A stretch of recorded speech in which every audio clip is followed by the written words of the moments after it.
Hello and welcome back to another studio vlog. My name is Jessica, owner and artist of iSadlyfe. Today we will be making memo pads, or I will be showing you how I make my memo pads since I make all of these by hand. Oh man, you don't even get me started on how long it takes me to get this done. So normally I start off by printing a whole bunch of pages for my memo pads and to-do lists, and then I would group them into 5 sheets so I can cut it using my guillotine.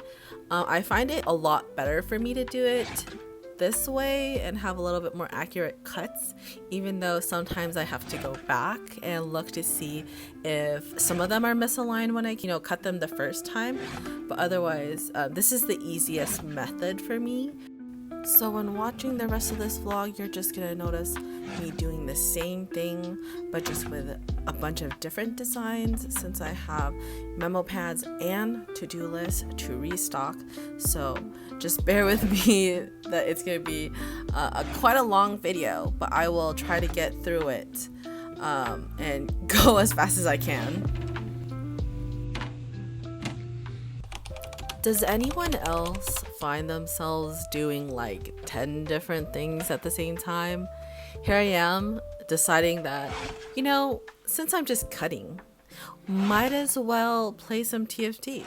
Why not also watch some YouTube? Alright, enough playing TFT, let's get back to just cutting my memo pads. Just a little bit about my memo pads and to-do lists that I make. My memo pads have 30 sheets and my to-do list only have 25 sheets. So you're gonna see me cutting a whole bunch of stuff because I have some events that I'm prepping for in November. I should have an updated schedule on my Instagram about what events I should have coming up in the next couple months. So if you want to catch me somewhere near you, be sure to check out my Instagram.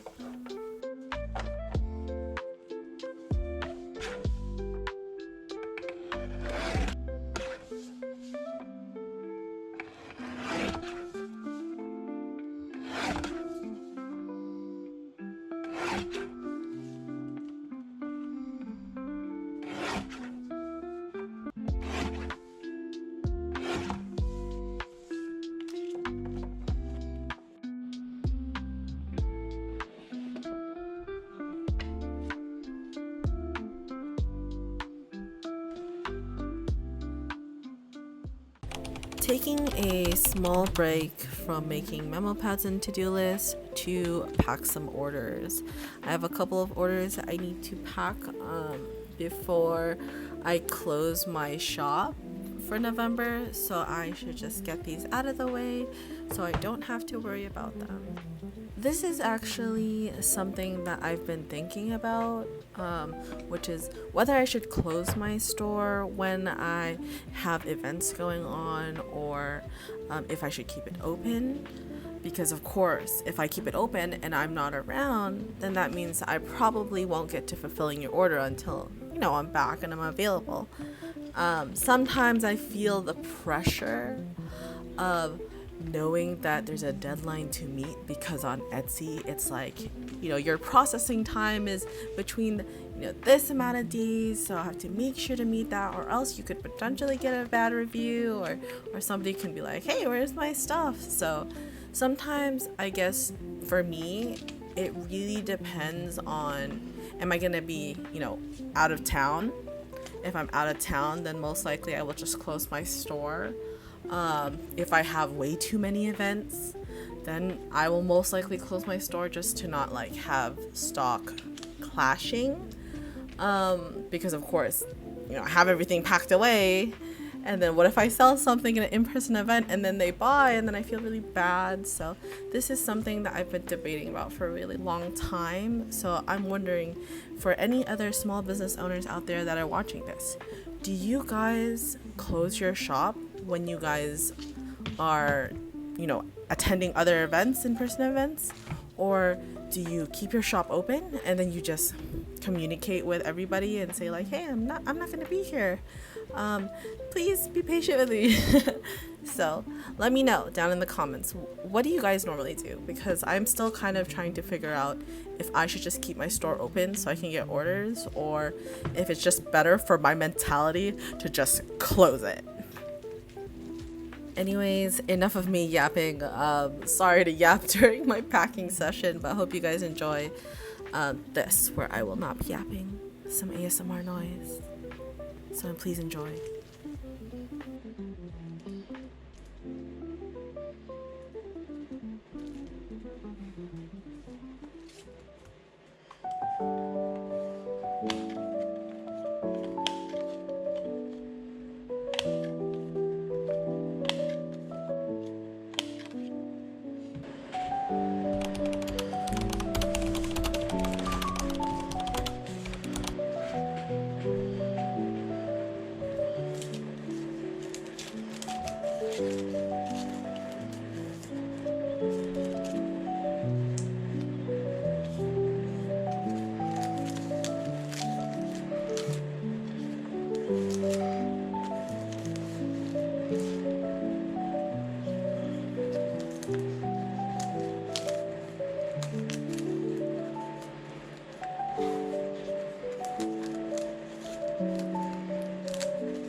packing some freebie stickers. A lot of these freebie stickers were for my in-person and my online orders. Normally I have specific stickers for my online order freebies. They're usually including like 3 stickers, but I haven't really had the time to prep those, so I have had like some of my sticker sheets that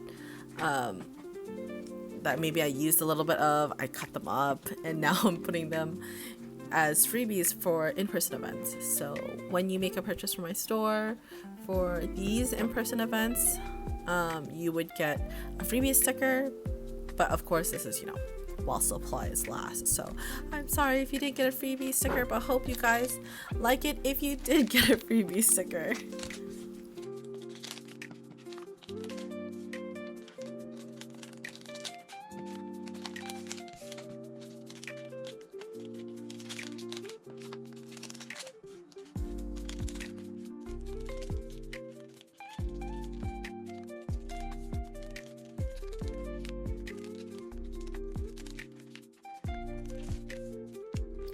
Also, if you're wondering where I got these little bags that I am using for my freebie stickers, I am actually not quite sure. One of my coworkers is really into these cute little packagings and buying bulk of them, and then one day I complimented her little gift that she gave around the office, and I was like, oh, those are kind of cute.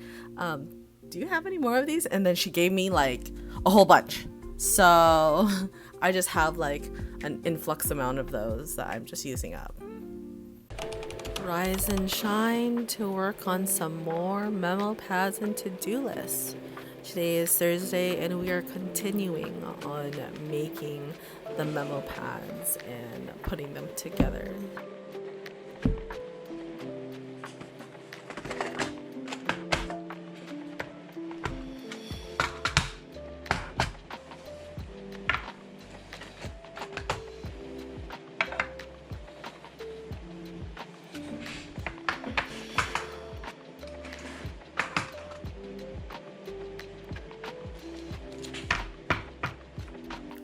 Now I am counting the sheets to ensure that I have 25 for each to-do list and 30 for each memo pad.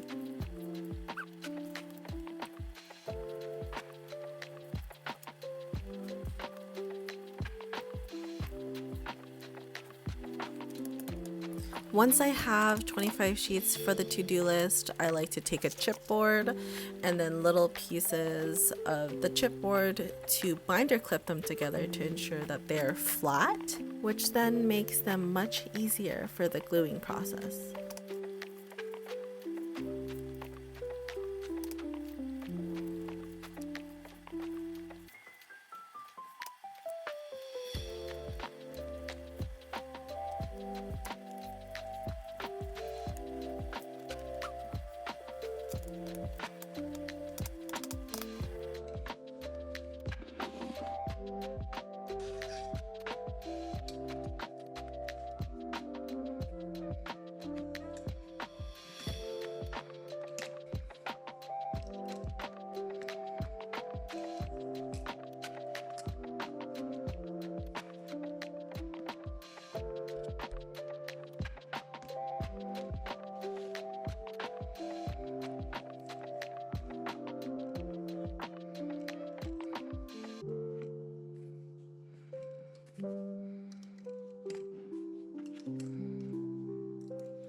Here I am still working on my iSadlyfe drawing, hoping to get this done before my November events so I can have them available for you guys to buy.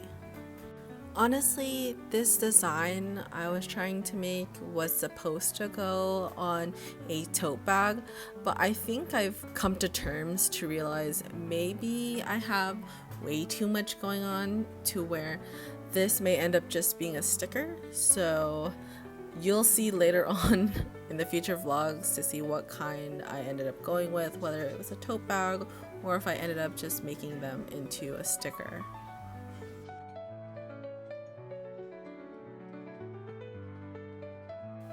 Is it just me, or do you guys also have to watch the time lapse of the print or artwork that you just finished because you love to see where it started and then how it ended up?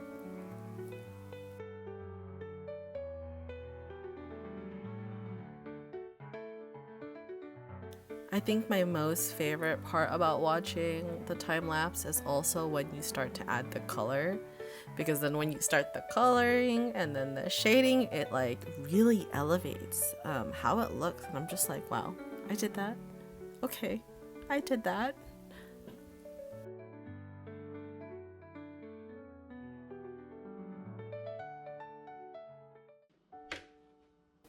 So now I am going to cut the chipboard for the backings of my memo pads and to-do list. I got this chipboard from Amazon. It's like a 12 by 12 chipboard. It's a little bit thicker, which I kind of like this, but it is a little bit pricey, so I may look into alternatives. But at the same time, I'm also considering outsourcing, since, as you can see, this does take me a really long time to make, a batch of the stationery. So I will most likely be looking into outsourcing in the future. So keep an eye out in 2025 about what my journey is looking like with stationery. Am I still doing this by hand, or am I finally outsourcing to free up my time? But going back to the cutting of the chipboard, as soon as I finish cutting my desired size, depending on whether it's the memo pad or the to-do list, I like to stamp the back of it with my handle. It also shows the icon of Instagram and also Etsy to show that, hey, you can find me on these platforms if you search me up.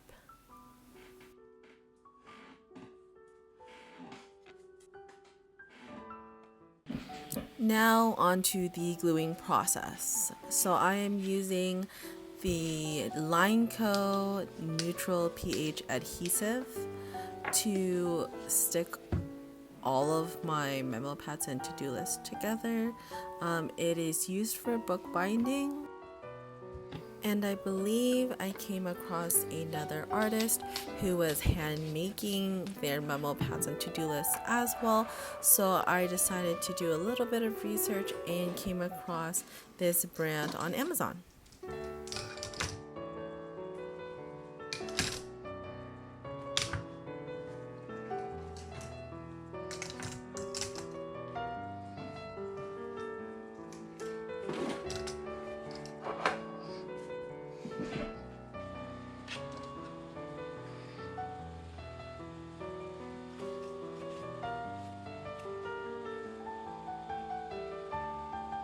So when I actually start to glue the to-do list together, I usually just take a thin paintbrush, put a little bit of glue on the top, and then let it dry.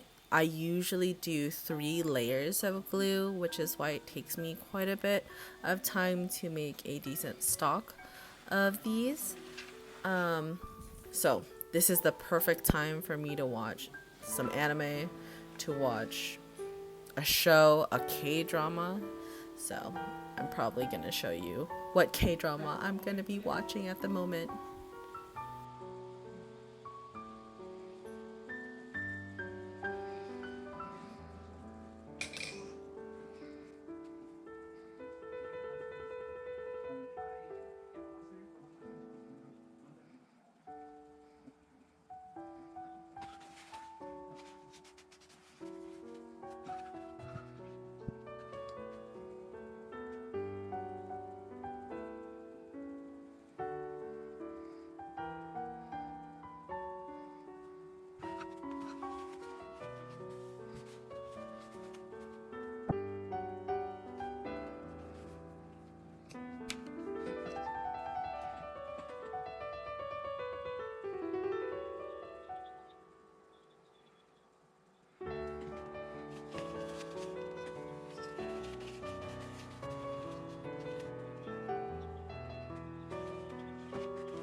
So once the third layer of glue is done drying, I like to test it by feeling to see if it's fully dry, and I also kind of do like a check through the light and see if there's a, you can obviously tell whether or not it's not dry yet. So once I've seen that it's fully dry, I take it apart and then I finally put it in the cellophane bags to finish it off.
And here is the K-drama I am watching. I'm watching It's Okay to Not Be Okay. I actually started this at my dentist appointment and I really enjoyed it. So now I'm continuing it.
What did you know?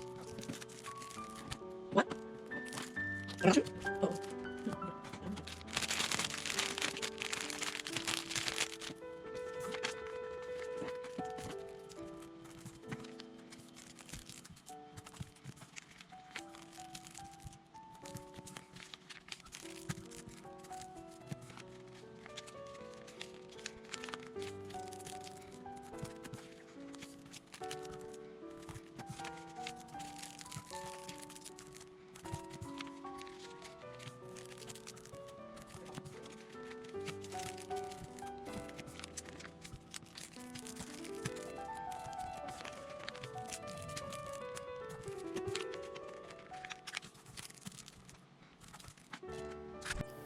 Last but not least, I like to add a label for each of my stationery.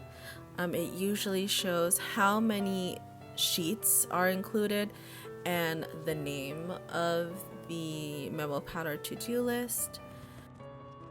I actually got inspired by another artist on Instagram who was putting their branding and label on every single item that they were creating to have a more coherent storefront. So I was like, hey, I kind of like that idea. So now when you shop at my in-person events, you'll see all of these craft labels for all of my items. So I hope that you guys like it too.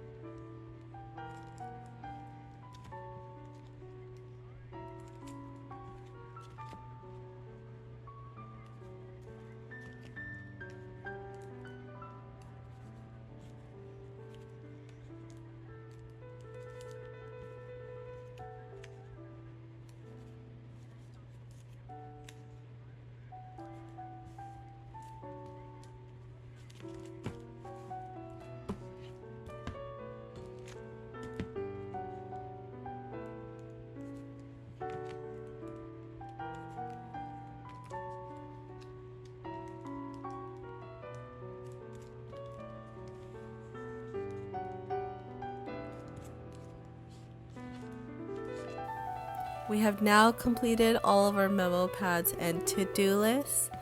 Thank you for hanging out. I know this vlog was a really long one. Thank you for listening to me yap for like 30 minutes. If you have any questions about my memo pads and to-do list process at all, please leave a comment below and let me know. But otherwise, thank you for hanging out, and I hope to see you guys in the next one. Please like and subscribe, and have a good day.